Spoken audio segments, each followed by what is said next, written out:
This is the Bama Podcast with Marty Solomon. I'm his co-host, Brent Billings. Today, we continue our analysis of Season 5 of The Chosen with the discussion of the 7th and penultimate episode. Penultimate. Now that you've told me what that means. I like to throw it in there. I love it. That's good. It's a great word. People should use it more often. Absolutely. 2 more episodes in this season, which feel like they just go together. It's almost like a 2-parter of a 1 episode to me, but... Well, they are literally titled that. The Upper Room Part 1 and the Upper Room Part 2. Oh, yeah, you're right. Yeah, you're right. Totally. Okay. Yeah. Maybe that's why it feels that way. Your feeling is appropriate. I do have a couple of follow-up items, though. I went back and looked at Season 2, Episode 5, which is when Z gets called. They didn't even call him Z back then. They were calling him Simon. So it took me a minute to find it in my notes because I just had him as Simon. But he's looking pretty scruffy. It's just wild to go back to those earlier episodes. It's like, oh, they actually, they evolved their look quite a bit over the course of several seasons. Yeah. But Jesus and Z are discussing his brother Jesse and says something like, not the last of the trouble I intend to cause. And Jesus says that, and Jesus asks Z for his weapon. He throws it into the water. And then Z says, I loved this line in retrospect. He says, without my dagger, why do you need someone like me? Which is Judas's perspective now. Oh, wow. Huh. A lot of them have gone through this thing where it's like, okay, I thought that I was like bringing this to the table. And if I'm not doing that, then what am I doing here? So I loved that. Yeah. But then Z was like, well, if people find out what you're doing, they might try to stop you. And Jesus is like, well, what are you going to do about it? I guess we'll find out when that day comes. And then Atticus, who's looking crazy young, comes out after they leave, and he does pick up the dagger. But then I was looking at I took some screenshots and was comparing the daggers, and I don't think it's the same prop. It's similar, but I don't think it's the same one. So I don't know what to think. Yeah. And you actually sent me some clips before we recorded here. So I was able to go back and look at some of those screenshots and clips. And yeah, I'm with you. I don't know. Like when I go back and I watch the scene, I'm like, is it like a vision? Like, is there a literal knife sitting there, or is it what is he seeing it? Yeah, because why in the world would Atticus carry that around? It just doesn't. Right. I just can't imagine Atticus carrying. But the fact that he picked it up earlier only makes me wonder that, because, he picked it up and right. Seems like he had it. And so just so interesting. Yeah. Because if it's a literal dagger sitting there, then he leaves it. He leaves it. But anyway, yeah. Doesn't bother me. It's intriguing. Yeah. So the other thing is we set up our recording with Dallas Jenkins in the meantime, and he has listened to our first episode and has clarified some things for us and said that the house that the disciples are staying at is not an Essenes house. It is just in the Essene quarter. Okay. And I actually will just leave it at that for the moment, because we're going to talk more about that as we discuss this episode. Sure. Yeah. That's actually helpful to know that's how they're putting it out there. Yeah. So we start here with Mark bringing Jesus into the upper room. John Mark, traditionally the gospel writer, John Mark would be. Yeah. I'm assuming who this is, which I was like, oh, cool working. Well, in the episodes, as far as I could tell, they only ever refer to him out loud by the name Mark. Yes. But the IMDb listing has him as John Mark. Okay, well, there you go. For the credit. So I don't know how official that is, but that is how he is credited. I like it. So he brings Jesus into the upper room. Jesus sends him down to eat with his parents. And he's like, oh, are you sure? I was gonna help you. He's like, no, I got it. So then Jesus dresses down and starts grabbing all the stuff to wash the feet.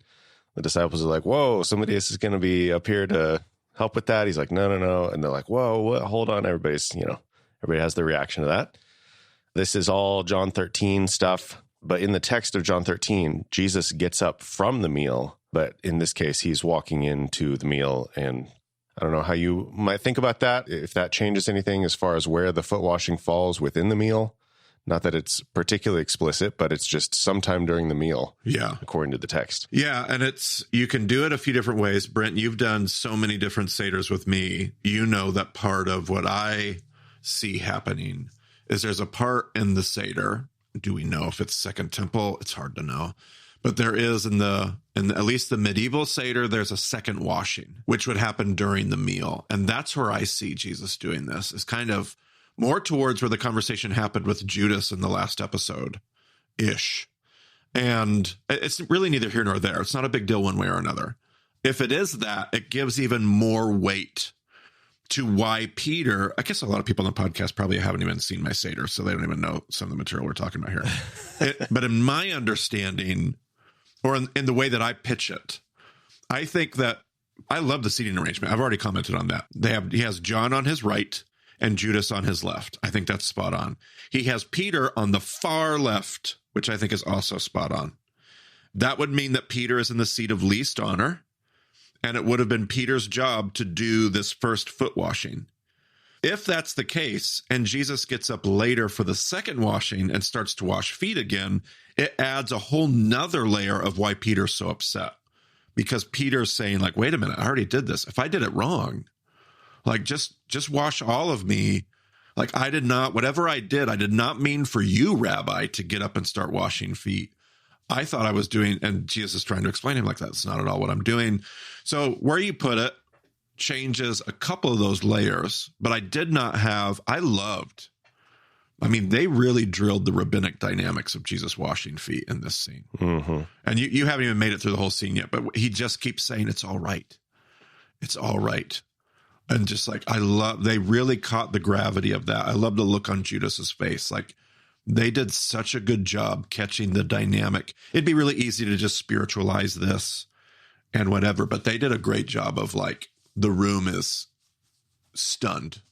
Like, Jesus has to get them to sit down. I loved that. They did a really good job with that. Yeah, and Nathaniel, John's like, I think one of the servants is going to be up to do that. And Nathaniel's like, yeah, some of our feet are pretty dirty. Yeah.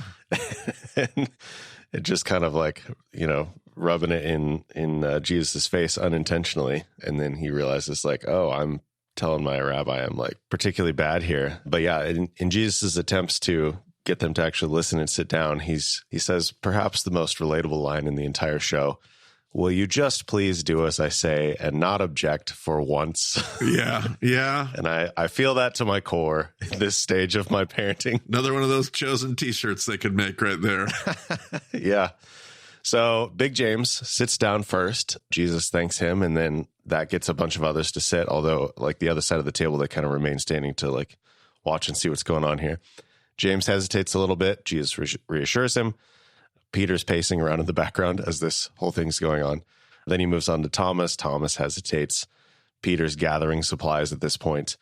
And then little James is like, are you sure? Are you sure? And Jesus, says, absolutely. He quotes Isaiah 52, how beautiful are the feet, as he is washing James. And then he kisses James's foot, which I think that's the only one he did that on. We don't get to see him wash every single disciple, but he does that for James. And then he moves on to Judas. Judas tries to object, struggles with the whole thing throughout, but then does thank Jesus at the end. And then Peter rushes out at this point to wash Jesus and strongly objects to being washed by Jesus. And Andrew's like, dude, come on, man. And then Jesus, just puts them all in their place at this point. And Peter's like, okay, fine. Well, how about then my hands and my head too? And he's like, oh, no, you guys, come on. This is just a symbol. This is whatever. But what you need to take out of this is that you should wash one another and you should lead as servants. Yeah, I liked how, like, when you don't have the layers that I was talking about from my perspective earlier, I liked how they pitched this Peter moment. I like how that came across. I liked how they framed the lesson here. The lesson is that I need you to lead as servants. And then there's a line, you're even going to serve your enemies. And they catch it and they're like, wait, what? Which, as this scene closes, what I loved about that is there are these things that Jesus is dropping into these lessons, into this conversation, into this Seder experience that night, that in the moment they are not catching, they do not understand. And you can imagine later on when they think back to this night, all of a sudden it's going to make so much more sense. And I just liked how you can feel that in this scene, things that they don't get, that aren't resolved, that when they think back, I just like that dynamic of, this night was full of those moments of, like, in the moment, even as they're walking out to the garden, or like they don't. It's not even registered. It's not. But when they thought back later, they went, "Oh my goodness, what a meal, what an evening, what a lesson." So yeah, absolutely, it's great. Yeah, and so much is happening. It's all kind of fast and furious, and even the stuff that they do notice, they don't even get time to like process and get some sort of response to before the next crazy thing happens. So and then we are into the credits.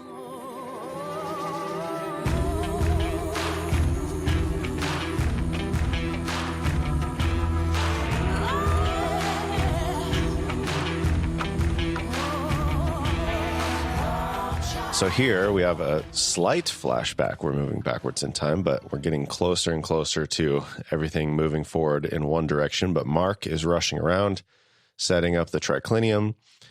And Yakim, who's Mark's dad, asks him what he's doing. Mark explains how he has another vision. He had apparently a vision that led them to getting the house that they're in the first place.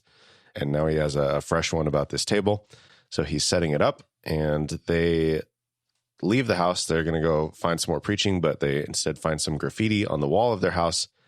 And Yakim is concerned about the risk to their family.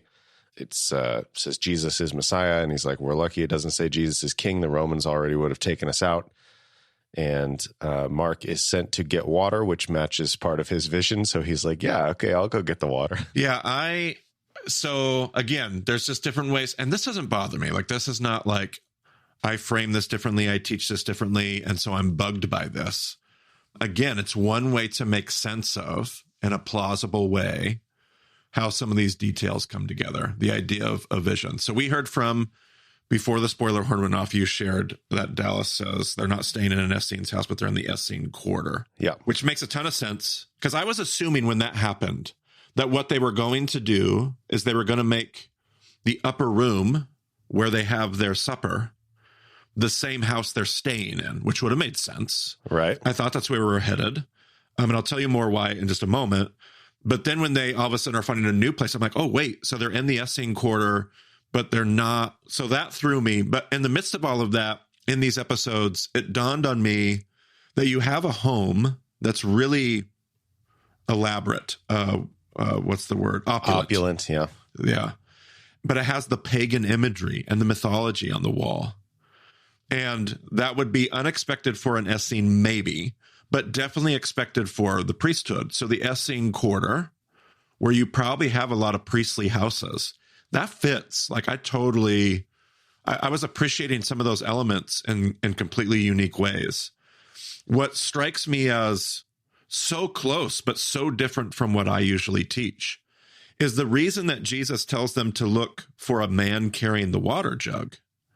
I think we talked about this in session 3, is so in The Chosen, they've done it like the mom's out, he has a vision, and the mom's out doing something in the market, so he has to go get the water, because typically that would have been a woman's job in their culture. They needed the water urgently to wash off the graffiti. Correct, absolutely. And she's not there to go get it, so he sends her. So that's why there's a man, because that's going to be when people read the thing, Jesus says, look for a man carrying a water jug. What we typically don't catch right off the bat is a man carrying a water jug is going to be an odd thing. Yeah. So then we assume, oh, Jesus just kind of has those God goggles on, and he's telling them there's going to be a man carrying a jar of water. What I think Jesus is telling them, because you know how I feel about God goggles, and I haven't talked about it in a while, everybody, so calm down.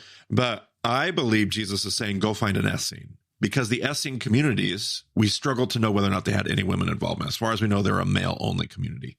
And so you're going to have men carrying the jar of water. Why that matters is because every Essene community believed in the Messianic banquet. And almost every Essene community we've ever found has a Messianic banquet hall. That's what Jesus knows. Jesus isn't like, peering into the future. Jesus is saying, go find an Essene because they have a room prepared for this very moment. They have a Messianic banquet hall that they've reserved for this. So go find an Essene community because that's where we can do the Passover. And it's going to have all this, it's going to have some teeth to it. It's okay. I teach that differently. But we were so close. We have Essenes and Essene quarters and houses. And it makes sense for me that John Mark actually loved that connection, because somewhere John is connected to priestly connections. So John Mark and priestly connections and John, son of Zebedee, it was all working for me. Just a couple dots that I would have drawn differently, but we're so close, so close. Again, the right historical details. Yeah. The idea of that totally gives me chills. Absolutely. I mean, it's another layer. The Essenes are just so, being in Qumran, yes, like studying the dedication that they had, and the idea that it's like Jesus can say, like, go find this person because they're going to be ready. They're it doesn't matter which one you find. Yes. Just find one because they're that dedicated. They will be ready. Yep. I love that. And they eat and they dine in that Messianic banquet hall, envisioning that Messianic banquet. So, yeah, it's just such a strong, powerful thing. Okay. Well, yep. Good. I like it. It's okay. He goes to get water. I'm tracking with him. I'm there for it. We're so close that I'm happy. Yeah. So then we have Big James at the market having a drink, and Amnon approaches. They kind of make eye contact. James leaves. Amnon follows him. James sees Cophny. Then he finds Peter, who's preaching. Peter just keeps talking, and James is like dragging him away. And he's like, hey, Cophny's working with Rome. I don't know what's going on here. They go into the house. The disciples are setting up for the Seder. And James is like, we can't have the Seder here. This is the Gentile house. And then they want to find Jesus, presumably to talk to him about the Cophny situation. They won't tell John what's going on, but John follows them. So now it's Peter, James, and John. They find Jesus, and Jesus like cuts off the whole thing. He sends them to what he says is the southern portion of the upper city to find a place for the meal. And like when you look at maps of Jerusalem from the time of Jesus, some of them have just upper city and lower city, and some of them break the upper city portion into the Essene quarter in that lower portion. So that all tracks. Yep. The house of Caiaphas is shockingly close. Absolutely. Like the traditional location for Caiaphas's house, Yep. the traditional location for the upper room, shockingly like maybe a 2-minute walk. Yep. Like I'm looking at the map trying to think like, okay, here's where we go to Moshe's shop and here's where the wall is and all this. And I'm like, that can't be more than like a 2-minute walk between those locations, which is just crazy to me to think about. And even more fun in the chosen setting because they're trying to find Jesus and he's literally like, under their nose. So Matthew 26 is a little vague on these details. Mark 14 says that Jesus sends 2 disciples to find the man carrying water. Luke 22 actually names Peter and John as the 2 disciples. They end up taking Thaddeus with them, which I think is plausible. It doesn't say that. Sure. Like Jesus sent the 2, but that doesn't mean they couldn't ask others to go with them. Yep. What I think is weird about this whole thing is that John does not attest to this story as being one of the 2 sent to find the room. Like, why doesn't John talk about this in his gospel? Mm-hmm. And maybe it is that Essene thing where it's like, well, of course they had it. Like, that wasn't weird to me. Right. Sure. I knew they would have that. I don't know. So I have more things to think about based on everything you just said. But Yep. And then James comes back to the other disciples and shares this plan where they're going to go separately to the dinner and sneak around the city a little bit. Yeah, I've already talked about most of my notes for this scene. I just have like a few fun notes about like when Peter and when they show up to Jesus. One of the things that struck me is Peter mentions like, oh, sorry, I was out preaching. And Jesus's response is like, yeah, I know. Like he was like excited. Like, yeah, he wasn't like roll his eyes like, yeah, I know you're out there preaching, you dumb. And I love that picture and that image because we're watching it and we're like, oh, Peter's kind of a knucklehead and he's learning and we're there for it. Like we're, I'm not against him preaching, but we just kind of like roll our eyes like, oh, here's Peter trying to do his best. But Jesus literally sees it as Peter's trying to do his best. And I love the look on his face and the tone. And then the joking, he had all this joking about like, oh, it's Passover. That's tonight. I love that, which is not the first time that's happened either, but just some fun notes of, again, part of what I hear everywhere that I go when I talk to people about The Chosen is how they've been able, and you can credit The Chosen. I think you also have to credit Mr. Rumi, but the way that they've been able to depict the person of Jesus is just such an important thing to a production like this. And man, have they won people over by depicting Jesus the way they have. Yeah. And a couple things I appreciate about this, the idea that Peter would be preaching and like honing this skill makes like, okay, so he's going to have a big crowd. Yep. By the time we roll around to Acts, Acts 2 makes a whole lot more sense if Peter has been doing stuff for a while. Yeah, totally. And then stuff culminates.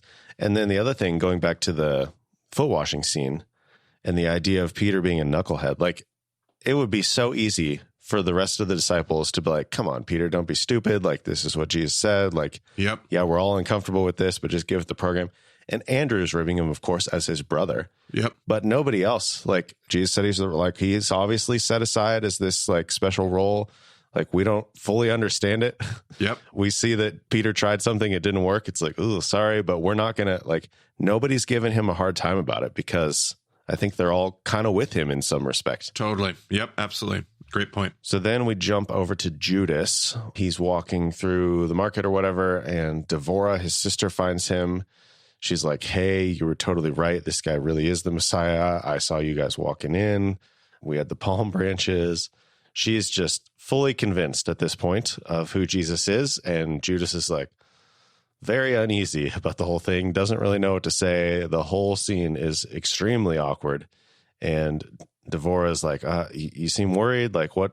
Why aren't you more excited? And it's just maybe the most tragic Judas scene so far. Yeah, it's one of those scenes that is unnecessary and illogical, but was just as far as character development or storyline, it just added depth and color to where Judas is at. It reminds you of his, like, it humanizes him. It reminds you of his story, his family, where he comes from. Like, my kids and I were, as we watched the scene, we were remembering seasons ago when he leaves her and who is she? Oh yeah. Like, it was just such a well-placed scene to tie things together. And to, again, like you said, rip your heart out in the right kind of way, watching where Judas is at and what's happening. Totally. Then we're over with Peter and John and Thaddeus following Mark, and they approach Joachim and tell him what they're there for. And he's absolutely stunned when they say what they say.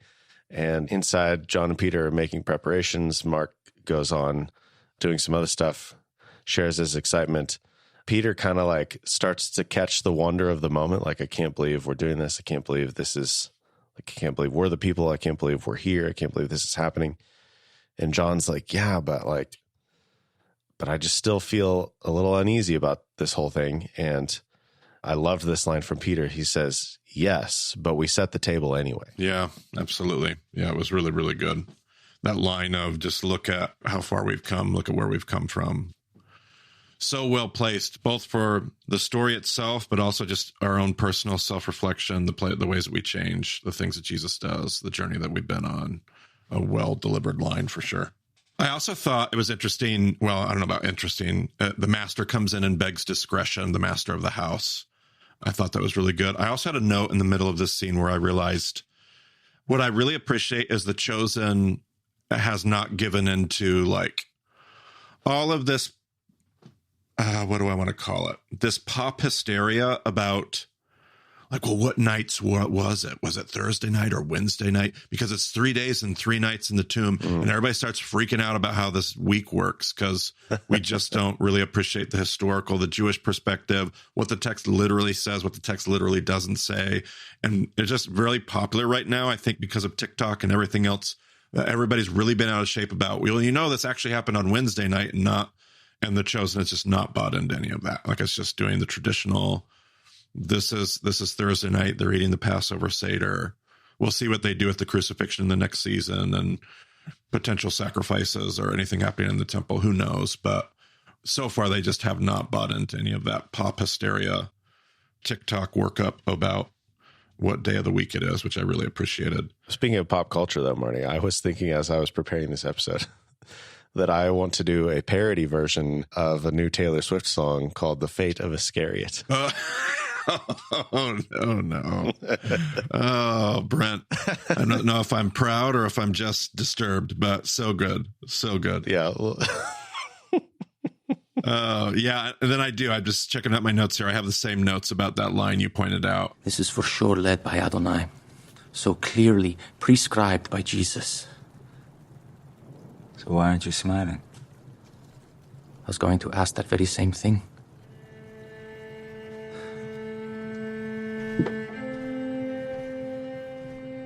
I've been paying attention, Peter. And I feel like I'm starting to understand him more, which is drawing us closer. But I'm still missing some things, such as why he has arranged all of this tonight and why we are here right now. Yes. But we set the table anyway. Yes. Even though I'm blind as to why.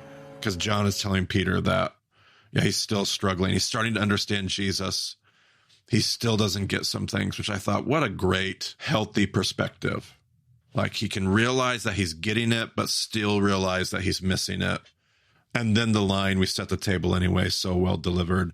And then I think right after that, I think it's John that says to Peter, he's sad.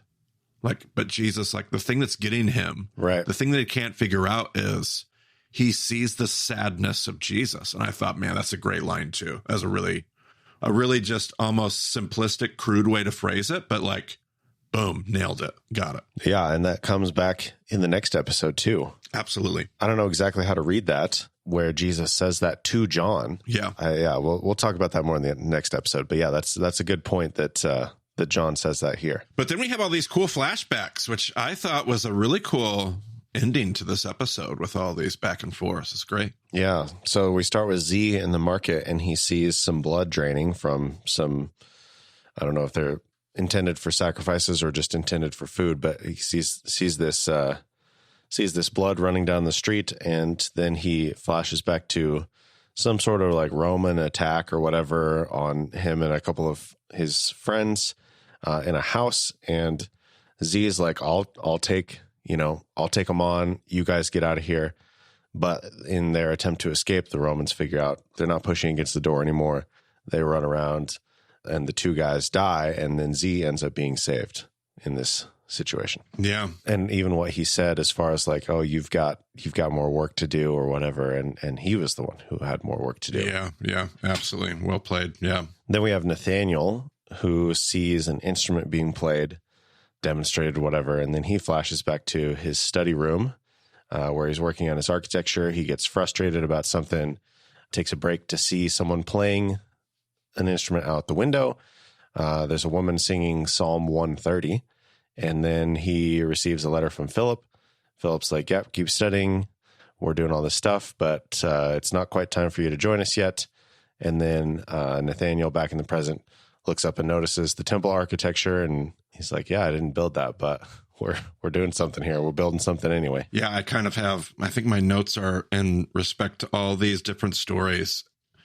We've got a spoiler alert. We got a few more coming. One of the things I love about what The Chosen has done is they keep depicting this growing community throughout each season of this Havurah. Like, they're growing together, but they've also maintained this sense of individuality. Like, they all had their path that brought them to Jesus, their path while they've been following Jesus. I love how they've done both. They haven't gotten lost as a group of disciples. They've all been individuals. At the same time, they've grown as a group of disciples, as a community. And I really, really like that. Yeah. So then the other side of Nathaniel, we see Romans coming through the street, and Andrew and Philip are walking. They stand off to the side. Then we flash back to them walking with John the Baptist. And there's some road construction happening by the Romans. John confronts them. The Romans mock them. This is all kind of Matthew 3, Mark 1, Luke 3 stuff. And that kind of covers Andrew and Philip's part of the backstory there. Presumably that was kind of the same time frame as when he sent that letter to Nathaniel. Yeah, totally. Yeah, I had to appreciate the fact that they were candied locusts, where they fried in olive oil was something that they said. I was like, oh goodness, this is well played. I have thoughts of whether or not they're actually eating locusts or not, but if they are eating locusts, which would be a standard way of understanding that, then I thought it made me grin as I watched that. Yeah, if you gotta eat a locust, I suppose you might as well candy it. Yeah. Still have a hard time imagining that being particularly appealing, but So then Thomas sees someone breaking a dish off of a cart, and then that flashes back to in the house with his parents.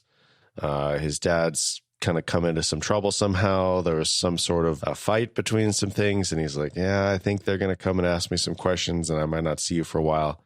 Then the Romans barge in, carry him off, and then a dish is broken on the way out. I don't fully understand that. Yeah, I got the impression that he was in the middle of he just happened to be in the middle of a brawl where there was a dispute. I was assuming between other Jews, but then the Romans show up, which maybe it was with Gentiles, and he's in big trouble. What I loved about it was it just connects you. Some of these stories are really hard and violent. Z's story, super violent. Thomas's story, super traumatic. And so for those of us watching, we can really relate to the fact that these were real human beings with real human stories and real human traumas and real human histories. As far as I'm aware, like none of these things are central to their character development necessarily, but just added color at a really great moment in the Chosen arc to like, oh yeah, people in the stories. Yeah. And the callousness of the Roman Empire and, living the realities of living into their occupation and whatever. And yep. Then we have Matthew walking by the collection booth and he sees a man spit on the tax collector, and then he gets a flashback to his first day in the booth, and Gaius is kind of trying to tell him how everything works a little bit, and Gaius tries to show a little bit of his Roman power, but you also see his sort of underlying compassion that he has for Matthew there. And I just missed Gaius when I saw that flashback. I'm like, oh man, I want him in my scenes again. Yeah. Then we have little James, and he is walking by a choir singing and flashes back to his cantor training. Some unknown song. I couldn't figure out if that was a psalm. I had no luck looking that one up for some reason. So not sure what they were singing, but they conclude their training, and James wants to join the temple choir. Everybody's picking where they're going to go do their service, and he says he wants to go to Jerusalem, and he's like, no, man, you can't do that. He gets out the scroll of Leviticus. He's like, here's what it says. And James is like, yeah, but that's just for the priests. He's like, yeah, but they've extended the rules to all this other stuff. And he's like, fine, I don't want your letter. I'm just going to go. Like, they'll hear me singing and they'll want me anyway. They'll put me in the back. It'll be okay. So he goes towards Jerusalem, and I don't know where he was when he started this journey, but he has to make camp, and Thaddeus finds him sleeping on the ground. Jesus comes in, sits next to him, asks for his story. It was a cool moment. Yeah, I mean, his story is one of the best, and a cool moment and a cool scene. I appreciated as a theologian and a historian that, again, they brought up, I think this is probably, I mean, I don't know if I would credit Rabbi Sobel with all of this, but probably what part of what he's really stressed is that the problem isn't Torah. The problem is how they've taken Torah and extended it in their tradition and in their application. So yes, these rules are against the priesthood. It shouldn't apply to the singers in the temple. And yet that's what happened to the purity code. I think Christians typically say, oh yeah, Torah used to be that way, but Jesus came and we kind of did away with that old Torah stuff. And I think they've done a really great job saying, no, Torah was never the issue. It was what we did with Torah that was the issue. And it's a really key distinction. And it came up again in that scene. And I'm like, yeah, way to put words to that. And then to close out this episode, we have the disciples in the upper room. They're waiting for Thaddeus. John spots some soldiers, and I don't know what they're thinking. They're all standing in the window, and then the soldiers like come a little more into view, and they just like, how can we look the most suspicious possible? And they duck down. But the soldiers aren't there for them. So it all works out. And everybody's like, well, what's going on with Thaddeus? Why is he taking so long? And I'm curious about this line coming from Peter, but he's like, don't underestimate Thaddeus. I thought the same thing. And part of this, I'm going to have to probably shut off this conversation until the next episode, because it'll be the next episode where we pick this up again. But I've always assumed, and I'm betting there's probably more tradition behind all this. Like, they must be tapping into tradition somewhere about who Thaddeus is, because they really give, in this next episode, Thaddeus a place. And I always kind of use Thaddeus as the joke, because we don't know anything about Thaddeus on the surface. He's very rarely mentioned in the biblical text. He's one of those kind of underappreciated, undermentioned disciples. But they've given him a place, and especially in these two episodes. So when Peter said that, I had the same reaction. I'm like, oh, really? Why? Who is Thaddeus? What is his?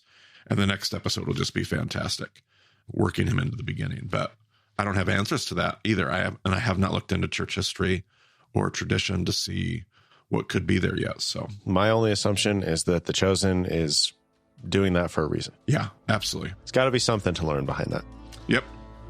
So without further ado, let's close this episode down and move on to that next one. Absolutely. Well said. And by the way, you said something and I wasn't going to say something, but now I'm here, so I'm going to say it. We're here. Kudos to the chosen, because over the course of 5 seasons, they have brought me, I'll let you speak for yourself, but they've brought me, I think us, to a place where we don't just give them the benefit of the doubt. We now assume that there's more stuff out there that we just haven't looked at or discovered. That's really saying something, because I'm not that kind of personality. I'm typically going to assume and be pretty critical of, oh, I'm sure they're just doing that because of blah, blah, blah. But over the course of these seasons, they have now proven me wrong enough. And you've pointed this out too. Like, we go back to the Bible and we're like, oh, look, it's right there in the biblical text that we've given our lives to study and we just never noticed it. That's happened enough that I now am so slow to be like, I think there's probably something here I don't know. So well done to them, because that's something. I would not be the one to quickly assume that, but they've made me assume it. Yep. So we'll just leave it at that, and people can go to BamaDiscipleship.com if they need to get in touch with us or find ways to support us, whatever. Thank you to all of you who do support us. We are thrilled to continue to study and learn and grow, and clearly we have a lot more of that to do. So thank you for enabling us to do that work, and thank you for joining us in this wrestling match. Thank you for digging into the text with us, and thank you for joining us on the podcast today. We'll talk to you again soon.